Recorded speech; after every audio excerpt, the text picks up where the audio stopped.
Maayong hapon karatong tanan mga kamisteri. Signage, magisgotag signage of God's people. Unsa ka importante kay karon ang akong eksperyensya nagsige magpangitag signage sa usa ka water district diri sa lugar. Kung dili gani kay maklaro ang signage mga igsuon maglisod tag pangita.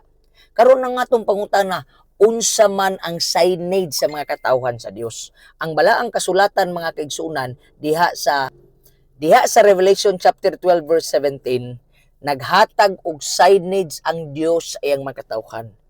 Kinining mga tao mga kaigsunan nga nagkupot sa balaod sa Dios ug dunay testimonya sa Ginoo. And the testimony of Jesus is the spirit of prophecy.